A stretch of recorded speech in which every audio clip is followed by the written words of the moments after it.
The Indian Parliament differs from its British counterpart in substantial manner. Politically speaking, the Indian and British parliaments are both subject to similar restraints as both have parliamentary form of government. But legally speaking, whereas the power of the British Parliament is undefined, that of Indian Parliament is defined, fettered and restrained. India's constitution is written. It is a fundamental law of the land.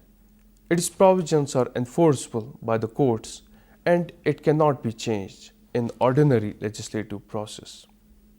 The Indian Parliament has therefore to function within the constraints of the Constitution from which its legislative power emanate. By Article 245, Clause 1, the legislative power of the Parliament has been specifically made subject to the provisions of the Constitution. The fundamental law contains many rules and restrictions which Parliament has to observe in its working.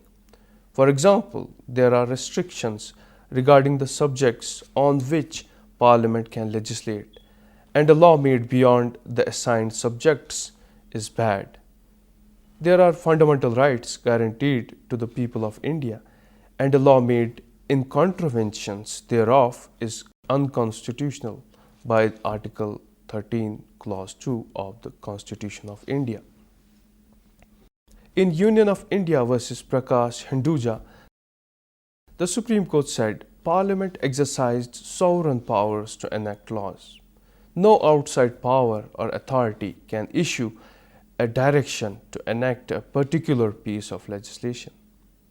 The doctrine of parliamentary sovereignty as it obtains in England does not prevail in India except to the extent and in the fields provided by the Constitution. Similarly, in People's Union for Civil Liberty versus Union of India, the court asserted that the entire scheme of the Constitution is such that it ensures the sovereignty and integrity of the country as a republic and the democratic way of life by parliamentary institutions based on free and fair elections.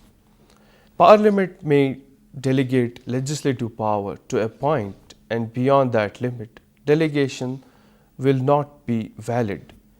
Constitutional provisions guaranteeing freedom of trade and commerce also impose some restriction on parliamentary legislative power.